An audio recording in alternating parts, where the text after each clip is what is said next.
Welcome back नाज़रीन, आपके लिए ख़ुसूसी ट्रांसमिशन पेश की जा रही है। आज दुनिया में माहौलियात का दिन मनाया जा रहा है और पाकिस्तान ने इस दफ़ा इंटरनेशनल ये जो दिन था इसको होस्ट किया।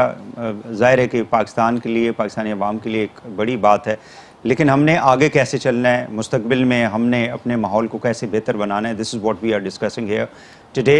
जावेद साहब, जावेद अली ख़ान साहब, मैं आपकी तरफ आऊँगा। मुझे ये बताइएगा कि हमारे यहाँ जो पानी के अंदर बहुत ज़्यादा हम देखते हैं कि पानी से रिलेटेड बहुत ज़्यादा डिजीज़ पाई जाती हैं, जिसमें बच्चे भी उससे मुतासर होते हैं, बड़े भी मुतासर हो। अब तो ये है कि बड़े शहरों के अंदर बहुत ज़्यादा ये प्रॉब्लम है, बल्कि ये एक पोलिटिकल प्रॉब्लम बन चुका है गवर्नमेंट्स के लिए। अगर कराची की हम बात करें तो वहाँ पे आपको यानी पीने के लिए तो नहीं, बाकी जो पानी है इस्तेमाल करने के लिए वो भी दस्तयाब नहीं होता। So how we can protect our water from contamination? ये तो देखें, आपने पानी में जो है ना वो आलूदगी को जज्ब होने से बचाना है। तो इसके सिलसिले में ये हो सकता है कि जो इन्वायरमेंटल लॉज हैं वो ये कहते हैं कि जो डिस्चार्ज है वाटर के अंदर या अपनी प्रेमिसेस से इंडस्ट्रीज जो लिक्विड वेस्ट डिस्चार्ज करती हैं वो प्री ट्रीटेड होना चाहिए। और उसकी एक मतलब ये है कि उसकी जो मकदार है ना डिस्चार्ज की वो ऑलरेडी, और ये यूरोपियन यूनियन का तो वो सारी गारमेंट इंडस्ट्रीज, लाहौर में मैं गया था, मॉडल टाउन में इंडस्ट्रीज हैं जो कि एक्सपोर्ट करती हैं यूरोपियन यूनियन को। तो उन लोगों ने सारों ने अपना अपना ट्रीटमेंट प्लांट लगाया हुआ है और वो बाज़ाब्ते इंस्पेक्ट होता है, और जो इंडस्ट्रीज कंप्लायंट होती हैं उन्हीं को एक्सपोर्ट की इजाज़त है या उन्हीं के माल बाहर जाते हैं और दूसरों के नहीं जाते हैं। तो इस तरह से स्ट्रिंजेंट नेशनल लॉज भी और ग्लोबल लॉज भी, जब ये दोनों। जावेद साहब, चूंकि आप इतनी इंपॉर्टेंट पोजीशन पे भी रहे हैं, अभी भी आप you working for the international organization, आप मुझे ये बताएं कि कानून की जो अमलदारी है या उसके ऊपर अमल दरामद है वो होती है हमारे यहाँ स्पेशल? नहीं, वो बात मैं आपको बताऊं कि असल बात ये है कि जहां पर किसी का स्टेक यानी जहां पर गोट फंस जाए ना वहां पर लाजमी फिर करना पड़ जाता है। मसलन गारमेंट इंडस्ट्रीज या टेक्सटाइल इंडस्ट्रीज की सर्वाइवल ही इसी चीज के ऊपर है तो वो फिर कंप्लायंट हो जाती हैं। लेकिन अब ओवरऑल अगर देखा जाए तो मैं समझता हूं कि लोगों के अंदर अभी भी अवेयरनेस भी कम है, और उसको वो जो कहना चाहिए कि फैसिलिटेशन का जो प्रोसेस है, मसलन ये कि अब जैसे मैं आपको बताऊं कि यहाँ पर जैसे मैं इकबाल टाउन की या यहाँ पर जो इंडस्ट्रीज के क्लस्टर हैं इनका देख रहा था, और वहीं से हुडियारा ड्रेन गुजरती है, तो वो प्री ट्रीटेड वाटर मैं सेनेट की स्टैंडिंग कमेटी को लेकर गया था और वो हम लोगों ने विजिट किया। फिर हम पंजाब की मिनिस्टर इन्वायरमेंट की थी, डॉक्टर थी वो उस जमाने में, तो उनसे हम मिले। तो मैंने यही कहा कि मैडम, अगर आप यही रिसाइकल्ड वाटर जो कि इतनी महंगी प्रोसेस से महंगे उससे गुजर के हुडियारा ड्रेन में फिर गंदे नाले में फेंक रहे हैं, उसको अगर इकट्ठा करके इन्हीं इंडस्ट्रीज को रिसाइकिल करके दे दिया जाए या थोड़ा सा और ट्रीट करके दे दिया जाए या इरिगेशन में यूज कर लें, तो मुझको तो ये नजर आता है कि अवेयरनेस का बड़ा फुकदान है। और सीरियस जिसको कहते हैं ना, हम लोग कॉस्मेटिकली चीजों को हैंडल करते हैं। दूसरे मुल्कों में क्या होता है कि बहुत डिटेल्ड, बहुत स्ट्रेटेजिक, बहुत डाउन टू दी ग्राउंड जो है ना, बिल्कुल ठीक है, लेवल के ऊपर या हायरार्किकल लेवल के ऊपर इंटीग्रेट करते हैं चीजों को। बिल्कुल सही है। जावेद साहब, मैं आपकी तरफ आता हूँ। जी, मैं आपकी तरफ, मितला साहब आपने सुन लिया। हमारे यहाँ मतलब एक तो ये है कि चीज़ें जो है वो फाइलों के अंदर बड़ी खूबसूरत दिखाई देती हैं, बड़ी ज़बरदस्त किस्म की पावर पॉइंट प्रेजेंटेशंस दी जाती है प्राइम मिनिस्टर को, मिनिस्टरों को, but when at the ground level जब आप देखें ना, डिप्टी कमिश्नर है, एसी है, जिन डिस्ट्रिक्ट्स के अंदर इंडस्ट्री लगी हुई है या जिन जगहों पे प्रॉब्लम है, वहाँ पे एक तो इम्प्लीमेंटेशन का फुकदान बहुत ज़्यादा पाया जाता है। दूसरा ये अवेयरनेस के हवाले से जो इन्होंने बात की, बिल्कुल ठीक है। आज दिन है, दुनिया में मनाया जा रहा है, तो हम भी यहाँ पे बैठ के डिस्कशंस कर रहे हैं और प्राइम मिनिस्टर ने भी स्पीच की, but day to day basis के ऊपर इस तरह की चीज़ें जो है उनको किस तरह किया जा सकता है? वही साहब देखिए, एक तो क्लाइमेट चेंज एक ब्रॉडर टर्म है जिसके बारे में हमें बहुत ज़्यादा कन्फ्यूजन है, पढ़े लिखे लोगों में भी कन्फ्यूजन है। देखिए ये ब्रॉडर टर्म है जिसमें बहुत सारी चीज़ें इंक्लूडेड हैं, यानी हम सी लाइफ की बात नहीं करते, हम इंडस्ट्रियलाइजेशन की, जैसे जावेद साहब ने भी बात की कि इंडस्ट्रियलाइजेशन की वजह से भी बड़े सारे मिसाइल पैदा हुए। It is one of the causes जिसकी वजह से क्लाइमेट चेंज हो रहा है आपका। और इसके अलावा हम नहीं बात करते जो इंडस्ट्रियलाइजेशन हो रही है, एग्रीकल्चर में जो ट्रेंड्स डिफरेंट इंट्रोड्यूस हो रहे हैं जो आप बात कर रहे हैं, फिर हम ये भी बात नहीं करते हैं कि आम आदमी किस तरह से कंट्रीब्यूट कर सकता है कि क्लाइमेट चेंज को बेहतर किया जाए। देखिए पाकिस्तान ग्रीन हाउसेस का 1% इमिट करता है, लेकिन उसके बावजूद जो नेचुरल डिजास्टर्स हैं उसका 5वां मुतासर तरीन बड़ा मुल्क है। ये एक बहुत बड़ी हमारे लिए वार्निंग भी है। देखिए हमारे बहुत सारे मसाइल एनुअल बेसिस पर हैं, कोई मंथली बेसिस पर हैं, जिनको इसी तरह बारिशें ज्यादा हो जाएं तो सैलाब आ जाते हैं, बिल्कुल बारिशें ना हो तो ड्राउट्स आ जाते हैं, so it affects our economy, agriculture.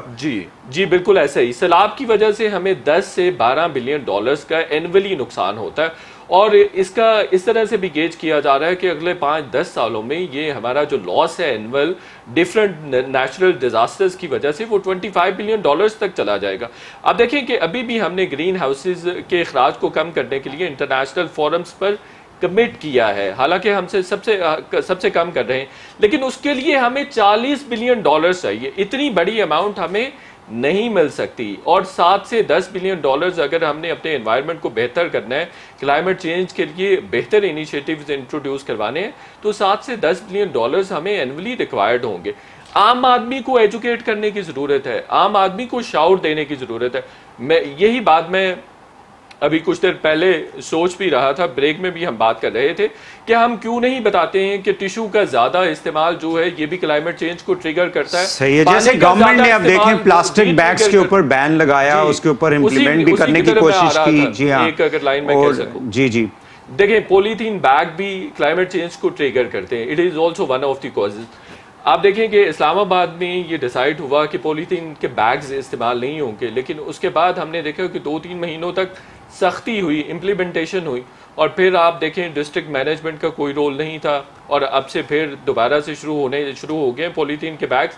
ये कैपिटल की हालत है, और बाकी बड़े इनिशिएटिव्स को आप किस तरह से बिल्कुल सही है। मैं आपकी तरफ आता हूँ शाहिद साहब, मोमी साहब, मुझे एक तो ये है कि इम्प्लीमेंटेशन का जो इशू है, दूसरा अवेयरनेस जो है कम्युनिटी लेवल के ऊपर उसको कैसे किया जा सकता है ताकि लोग, अब जैसे शॉपिंग बैग्स का इन्होंने पॉलीथीन बैग्स का जो बताया है मितला साहब ने कि एसी या पुलिस वाले आ जाएंगे तो वो जो है ना उसके ऊपर इम्प्लीमेंटेशन होगी, वरना दुकानदार जो है उसको उसी तरह, और लोग भी, हम सब लोग जो हैं वो उसको इसी तरह इस्तेमाल करते हैं।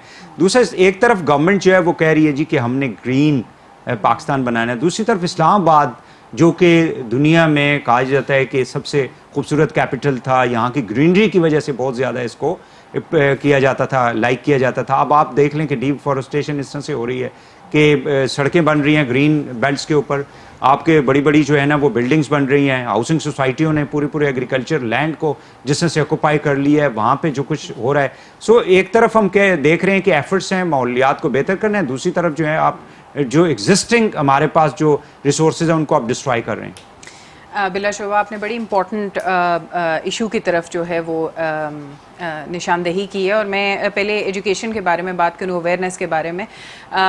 दरअसल में प्रॉब्लम ये है कि इस वक्त जैसे कि आप जिक्र कर रहे थे कि हमें इतने डॉलर्स की ज़रूरत है जो है क्लाइमेट चेंज को फ़ाइट करने के लिए, तो हमें आई थिंक लोकल लेवल पे एक होती है सिम्टोमेटिक ट्रीटमेंट, एक होती है प्रिवेंटिव स्ट्रैटेजी। ठीक है, इस वक्त जो हम इन्वायरमेंट डे जब बना रहे हैं तो हम इन्वायरमेंट को क्लाइमेट से अलहदा देखने की कोशिश करें, जिसमें हम ये देखें कि हम इन्वायरमेंट की जब बात करते हैं, हम डिफॉरेस्ट्रेशन की बात कर रहे हैं, हम पोल्यूशन की बात कर रहे हैं, हम और बहुत सी ऐसी चीज़ों की बात कर रहे हैं जो डायरेक्टली शायद क्लाइमेट चेंज के साथ लिंक्ड तो नहीं है, लेकिन कहीं ना कहीं उनका दे गो हैंड इन हैंड। तो सबसे पहले तो हमें एजुकेशन जो है हमारे करिकुलम के अंदर जो है वो बच्चों को इसकी अवेयरनेस देनी चाहिए है।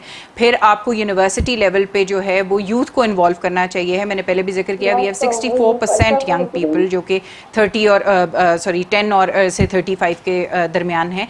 अगर हम इसको, ये एक बहुत बड़ा एसेट है जिसको हम यूज़ कर सकते हैं, और आई थिंक कि अगर हम इनोवेशन करेंगे तो I think we can come, और वो जो आप डॉलर्स की जिक्र कर रहे थे तो हमें वो भी ज़रूरत नहीं पड़ेगी, बिकॉज वो इंडिजिनस आपके सोल्यूशंस आएंगे, क्योंकि हमारी बहुत सी प्रॉब्लम्स जो हैं, कहते हैं क्लाइमेट ग्लोबल प्रॉब्लम है लेकिन सोल्यूशंस उसके लोकलाइज्ड हैं। अगर एनवायरनमेंट की बात करें तो हमारे इधर आपने बड़ी अच्छी बात की, ट्रांसपोर्टेशन की वजह से या इंफ्रास्ट्रक्चर की वजह से रोजाना सड़कें बन रही हैं। छोटा सा काम तो हम कर सकते हैं। इस्लामाबाद के अंदर, बड़े बड़े शहरों के अंदर एक एक घर में 4-4 गाड़ियां होती हैं। ये बेगम साहिबा की है, ये साहब की है, ये बच्चे की है, ये ड्राइवर की है, ये जो है ना आपने इस पे सौदा लाना है। तो इसकी वजह से भी तो आप देखें ना कितना कुछ हम तबाह कर रहे होते हैं।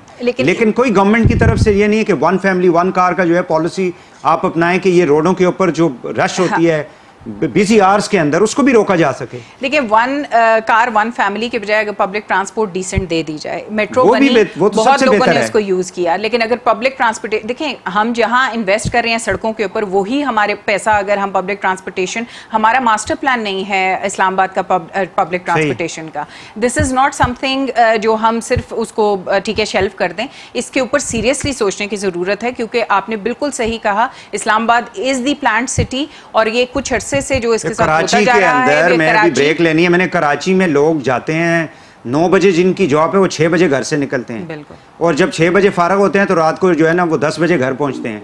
तो they are doing 18 hours a day a job because of the massive transportation. नाज़रीन, यहाँ पे एक शॉर्ट ब्रेक ले लेते हैं, ब्रेक के बाद हाजिर होते हैं, हमारे साथ रहिएगा।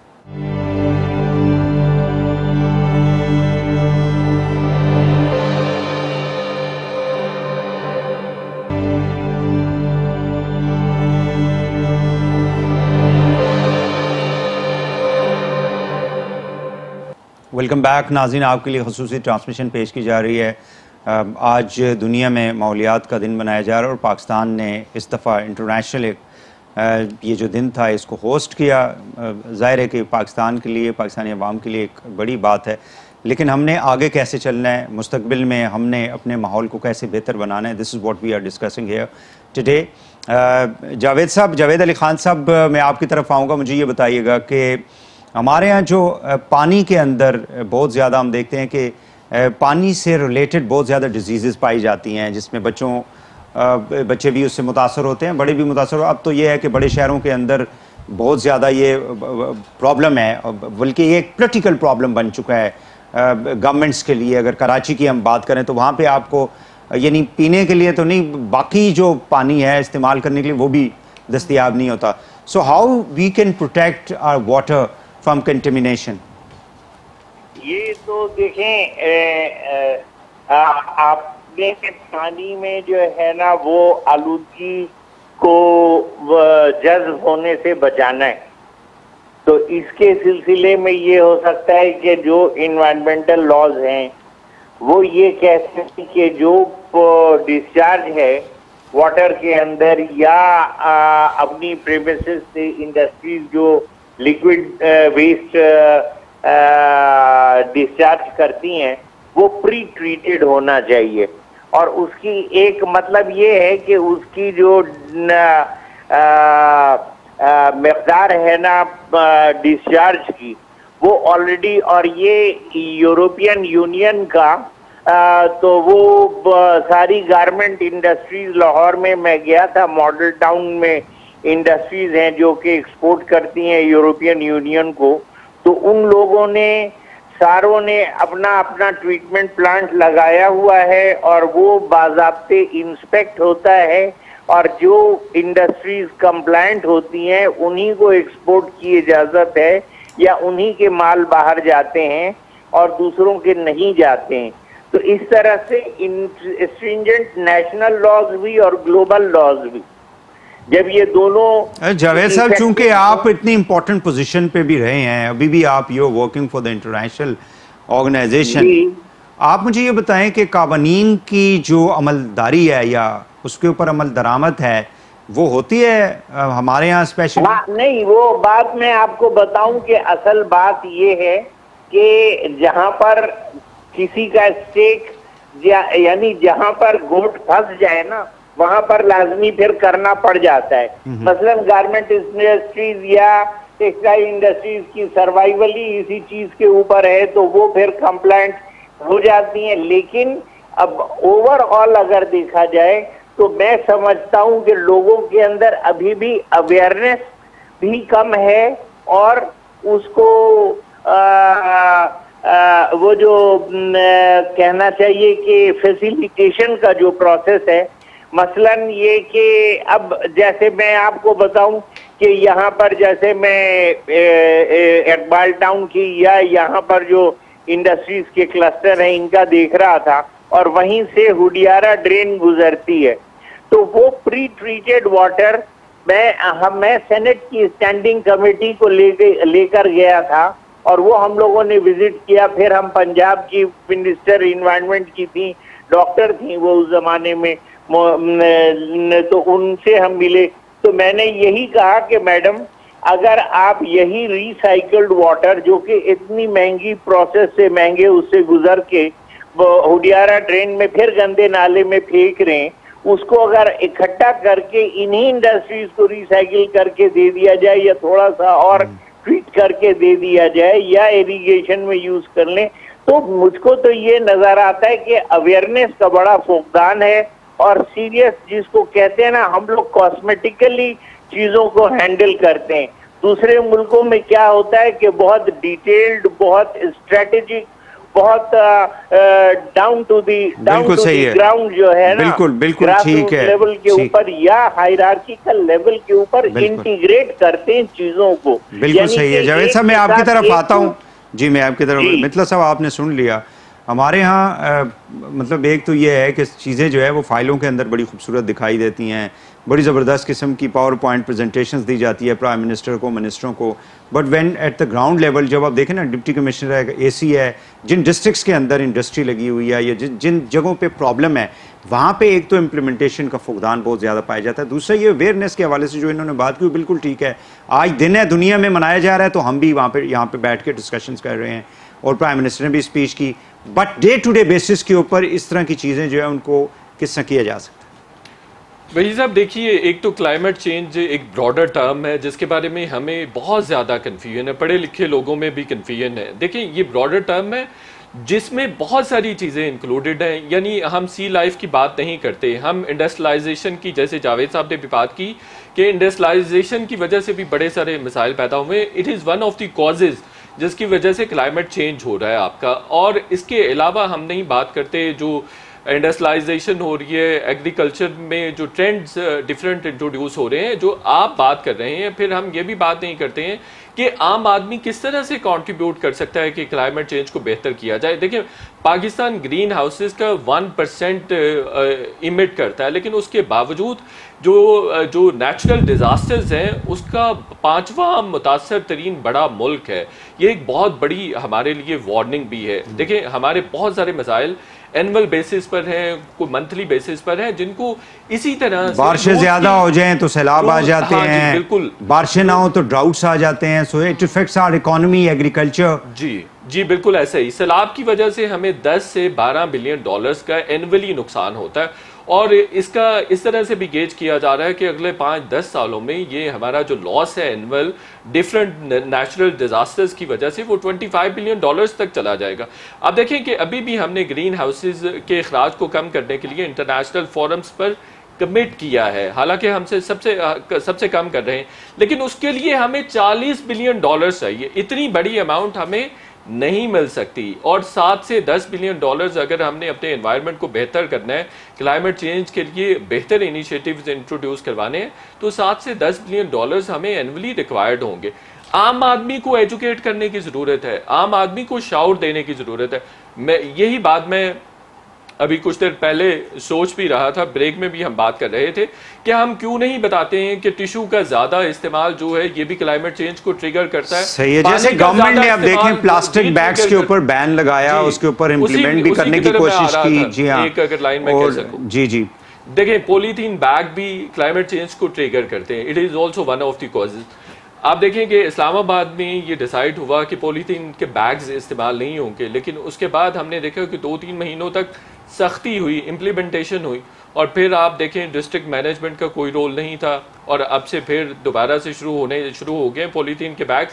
ये कैपिटल की हालत है, और बाकी बड़े इनिशिएटिव्स को आप किस तरह से बिल्कुल सही है। मैं आपकी तरफ आता हूँ शाहिद साहब, मोमी साहब, मुझे एक तो ये है कि इम्प्लीमेंटेशन का जो इशू है, दूसरा अवेयरनेस जो है कम्युनिटी लेवल के ऊपर उसको कैसे किया जा सकता है ताकि लोग, अब जैसे शॉपिंग बैग्स का इन्होंने पॉलीथीन बैग्स का जो बताया है मितला साहब ने कि एसी या पुलिस वाले आ जाएंगे तो वो जो है ना उसके ऊपर इम्प्लीमेंटेशन होगी, वरना दुकानदार जो है उसको उसी तरह, और लोग भी, हम सब लोग जो हैं वो उसको इसी तरह इस्तेमाल करते हैं।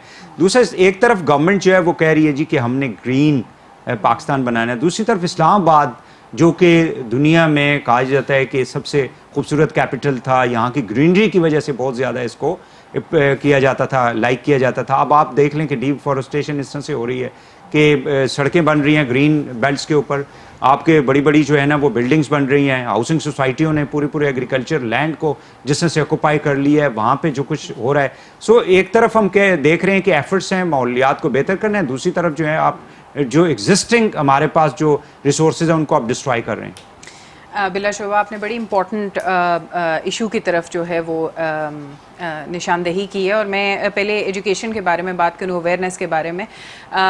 दरअसल में प्रॉब्लम ये है कि इस वक्त जैसे कि आप जिक्र कर रहे थे कि हमें इतने डॉलर्स की ज़रूरत है जो है क्लाइमेट चेंज को फ़ाइट करने के लिए, तो हमें आई थिंक लोकल लेवल पे एक होती है सिम्टोमेटिक ट्रीटमेंट, एक होती है प्रिवेंटिव स्ट्रैटेजी। ठीक है, इस वक्त जो हम इन्वायरमेंट डे जब बना रहे हैं तो हम इन्वायरमेंट को क्लाइमेट से अलहदा देखने की कोशिश करें, जिसमें हम ये देखें कि हम इन्वायरमेंट की जब बात करते हैं, हम डिफॉरेस्टेशन की बात कर रहे हैं, हम पोल्यूशन की बात कर रहे हैं, हम और बहुत सी ऐसी चीज़ों की बात कर रहे हैं जो डायरेक्टली शायद क्लाइमेट चेंज के साथ लिंक्ड तो नहीं हैं, लेकिन कहीं ना कहीं उनका दे गो हैंड इन हैंड। तो सबसे पहले तो हमें एजुकेशन जो है हमारे करिकुलम के अंदर जो है वो बच्चों को इसकी अवेयरनेस देनी चाहिए है। फिर आपको यूनिवर्सिटी लेवल पे जो है वो यूथ को इन्वॉल्व करना चाहिए है। मैंने पहले भी जिक्र किया, वी हैव 64% यंग पीपल जो कि 10 और से 35 के दरमियान हैं। अगर हम इसको, ये एक बहुत बड़ा एसेट है जिसको हम यूज़ कर सकते हैं, और आई थिंक कि अगर हम इनोवेशन करेंगे तो I think we can come. और वो जो आप डॉलर्स की जिक्र कर रहे थे, तो हमें वो भी ज़रूरत नहीं पड़ेगी, बिकॉज वो इंडिजिनस आपके सोल्यूशंस आएंगे, क्योंकि हमारी बहुत सी प्रॉब्लम्स जो हैं, कहते हैं क्लाइमेट ग्लोबल प्रॉब्लम है लेकिन सोल्यूशंस उसके लोकलाइज्ड हैं। अगर एनवायरनमेंट की बात करें तो हमारे इधर आपने बड़ी अच्छी बात की, ट्रांसपोर्टेशन की वजह से या इंफ्रास्ट्रक्चर की वजह से रोजाना सड़कें बन रही हैं। छोटा सा काम तो हम कर सकते हैं। इस्लामाबाद के अंदर बड़े बड़े शहरों के अंदर एक घर में 4-4 गाड़ियां होती हैं। ये बेगम साहिबा की है, ये साहब की है, ये बच्चे की है, ये ड्राइवर की है, ये जो है ना आपने इस पे सौदा लाना है। तो इसकी वजह से भी तो आप देखें ना कितना कुछ हम तबाह कर रहे होते हैं। लेकिन कोई गवर्नमेंट की तरफ से ये नहीं है कि 1 फैमिली 1 कार का जो है पॉलिसी आप अपनाएं कि ये रोडों के ऊपर जो रश होती है बिजी आवर्स के अंदर उसको भी रोका जा सके। लेकिन 1 कार 1 फैमिली के बजाय अगर पब्लिक ट्रांसपोर्ट डिसेंट दे दी जाए, मेट्रो बनी, वो तो बहुत लोगों ने उसको यूज किया, लेकिन अगर पब्लिक ट्रांसपोर्टेशन, देखें हम जहां इन्वेस्ट कर रहे हैं सड़कों के ऊपर, वही हमारे पैसा अगर हम पब्लिक ट्रांसपोर्टेशन, हमारा मास्टर प्लान नहीं है इस्लामाबाद का पब्लिक ट्रांसपोर्टेशन का, दिस इज नॉट समथिंग जो हम सिर्फ उसको ठीक है शेल्फ कर दें, इसके ऊपर सीरियसली सोचने की जरूरत है, क्योंकि आपने बिल्कुल सही कहा, Islamabad is the plant city, और ये कुछ अर्से से जो इसके साथ होता जा रहा है। कराची के अंदर मैं अभी ब्रेक लेनी है, मैंने कराची में लोग जाते हैं 9 बजे, जिनकी जॉब है वो 6 बजे घर से निकलते हैं, और जब 6 बजे फारग होते हैं तो रात को जो है ना वो 10 बजे घर पहुंचते हैं। तो they are doing 18 hours a day a job because of the massive transportation. नाज़रीन, यहाँ पे एक शॉर्ट ब्रेक ले लेते हैं, ब्रेक के बाद हाजिर होते हैं, हमारे साथ रहिएगा।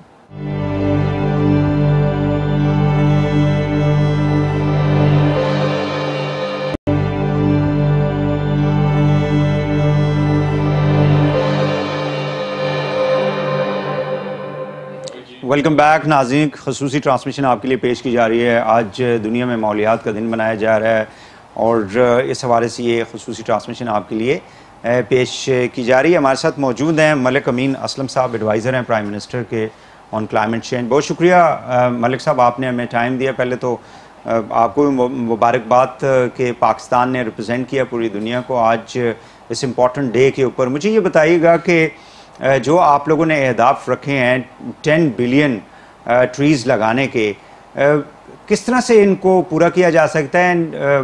नेचुरली जो सूबे हैं जहाँ पे आपकी हुकूमत है, वेल एंड गुड, बट उन सूबों में जहाँ पे PTI की गवर्नमेंट नहीं है, so how you are going to coordinate with the provincial governments? Please go ahead. जी, थैंक यू वेरी मच जी। और ये बिल्कुल आपने बड़ा अच्छा सवाल किया। एक तो पाकिस्तान के लिए एक बहुत बड़ा एजाज़ है आज यहाँ पर वर्ल्ड एनवायरनमेंट डे आज यहाँ मनाया गया, और दुनिया के जो तमाम लीडरान हैं इंक्लूडिंग चाइनीज प्रेसिडेंट और UK के प्राइम मिनिस्टर, UN के सेक्रेटरी जनरल, UN की तमाम एजेंसीज के हेड, वर्ल्ड इकोनॉमिक फोरम के हेड, IUCN के हेड, ये बड़े बड़े ऑर्गेनाइजेशंस के जो लीडरान हैं, सब ने आज इंडोर्स किया और एक्नॉलेज किया पाकिस्तान के एफर्ट्स को, ना सिर्फ पाकिस्तान के लिए बल्कि तमाम दुनिया के लिए। तो ये बहुत बड़ा एजाज़ है और तमाम पाकिस्तानियों के लिए एक फख्र की बात है। और यही वो नया पाकिस्तान है जिसकी हम बात करते थे, जहाँ पर हमारे हरे पासपोर्ट की इज्जत हो रही है in a positive manner all over the world. जो आपने बात की बिलियन ट्री सुनामी की, तो उसमें मैं ये कहना चाहता हूँ कि इसमें हमारे तमाम सूबे शामिल हैं, और इसमें हमारे जो अपोजिशन वाले सूबे हैं वो भी शामिल हैं। और ये एक हम चाहते हैं कि ये इशू पॉलिटिकली डिवाइसिव नहीं होना चाहिए, बल्कि ये तो ऐसा इशू है जिसके ऊपर हमें एक मिसाके माहौलियात साइन करनी चाहिए, ताकि ये कोई भी रिवर्स ना करे इस डायरेक्शन को, क्योंकि ये डायरेक्शन एक पाकिस्तान के फ्यूचर सस्टेनेबिलिटी की डायरेक्शन है। तो अभी जो हमारा बिलियन ट्री का प्रोजेक्ट चल रहा है, उसके अंदर फर्स्ट बिलियन हमारा अल्लाह के फजल से कंप्लीट हो गया है। उसका बिलियन ट्री प्राइम मिनिस्टर साहब ने लगाया जाके अभी पिछले हफ्ते, और उसके बाद इंशाल्लाह ये बाकी टारगेट्स को मीट करने के लिए हमारी पूरी प्लानिंग हुई हुई है, और इंशाल्लाह उनको भी मीट करेंगे। और तमाम सूबे इसमें शामिल हैं, बल्कि सिंध के अंदर हमारा जो 30-35% इसका टारगेट का हिस्सा है वो सिंध के अंदर हम कर रहे हैं। मैंग्रोव क्योंकि ज़्यादातर वहाँ पे हैं, तो वहाँ पे वो कर रहे हैं, उसमें वो हमारे साथ शिरकतदारी भी कर रहे हैं।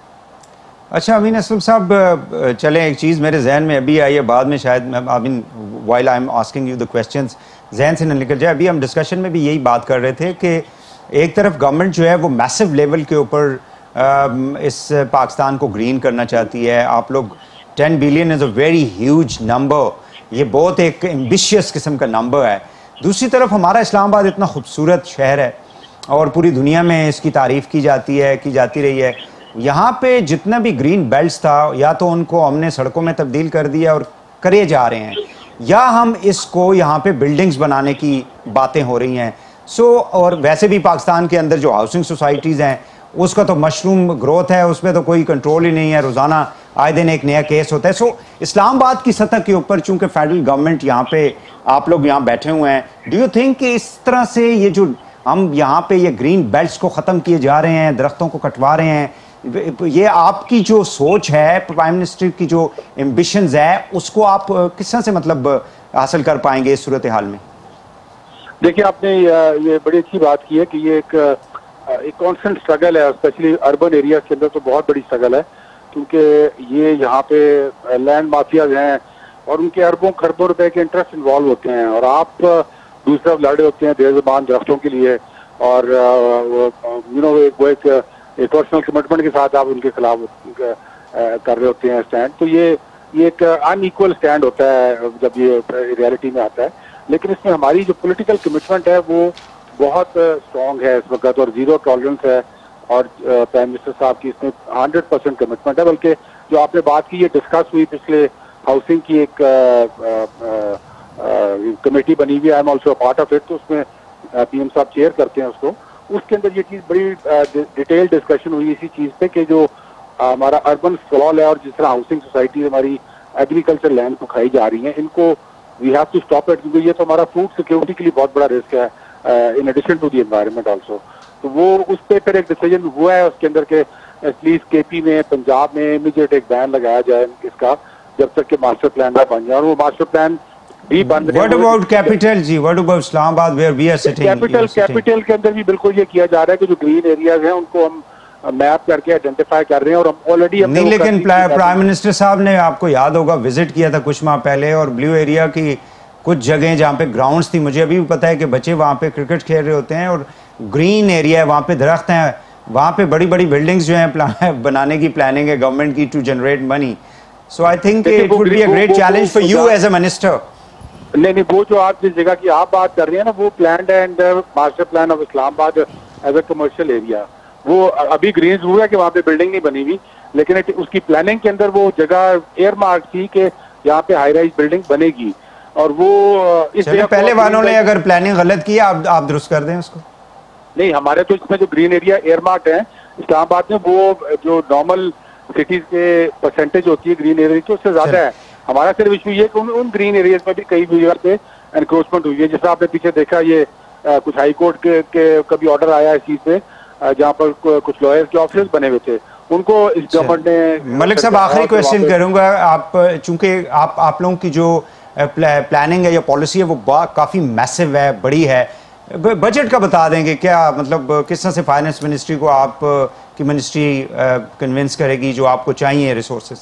बिल्कुल, वो भी एक स्ट्रगल होती है, कांस्टेंट स्ट्रगल होती है कि रिसोर्सेज की, लेकिन अल्लाह के फजल से हमें अभी तक रिसोर्सेज का कंस्ट्रेंट नहीं आता. जिस तरह हमने केपी में किया था, उसमें हम ये करते हैं कि हमारा ये प्रोजेक्ट बड़ा फास्ट मूविंग प्रोजेक्ट है, इस पर हम ग्राउंड पे परफॉर्मेंस कर रहे होते हैं. तो वो हम मिड वे जाके भी, जिस तरह इस साल भी हमें साल के शुरू में 5 बिलियन मिले, हमें हमारी रिक्वायरमेंट जो थी वो 12 बिलियन की थी for the project to go on. तो वो फिर जब मिडवे आया तो उस वक्त प्राइम मिनिस्टर साहब ने मुझे कहा था कि मिडवे में हम इसको फिर रिवाइज करेंगे. और जब मिडवे आया तो फिर बाकी जो स्लो मूविंग प्रोजेक्ट थे उनसे हमने शिफ्ट करके इस प्रोजेक्ट को दोबारा एलोकेशन की तकरीबन 4.5 बिलियन की, तो वो हो गई थी. अब इसमें कंस्ट्रेंट जरूर है, चैलेंज जरूर है, क्योंकि स्पेशली कोविड की एनवायरनमेंट में स्ट्रेसेस हैं बहुत इकोनॉमी के ऊपर. तो इसलिए पाकिस्तान जैसे मुल्क को एनवायरनमेंट के ऊपर खर्चने में एक कमिटमेंट चाहिए होती है, और वही कमिटमेंट हमने दिखाई है टाउन पे. और आज भी प्राइम मिनिस्टर साहब ने इसकी बात भी की अपनी स्पीच में कि ये बड़े मुल्कों के लिए जिनके हजारों अरबों खरबों डॉलर के बजट होते हैं, उनके लिए तो ये खर्चा करना आसान होता है, लेकिन पाकिस्तान के लिए जिसकी स्ट्रेस्ड इकोनॉमी है, इसके बहुत शुक्रिया आपका मलिक अमीन असलम साहब, adviser to the prime minister on climate change. बहुत शुक्रिया आपका, आपने हमें टाइम दिया. शायद मतला साहब आपका भी शुक्रिया, डॉक्टर सबूर जावेद साहब, मोमी सलीम साहब आपका, और जावेद अली ख़ान साहब, तमाम मेहमानों का शुक्रिया. नाज़रीन, ट्रांसमिशन जो है आपके लिए ख़त्म होती है. माहौलियात के हवाले से आज हम ये खसूसी ट्रांसमिशन जो है वो कर रहे थे. वहीद हुसैन को इजाज़त दीजिए. अल्लाह हाफ़िज़.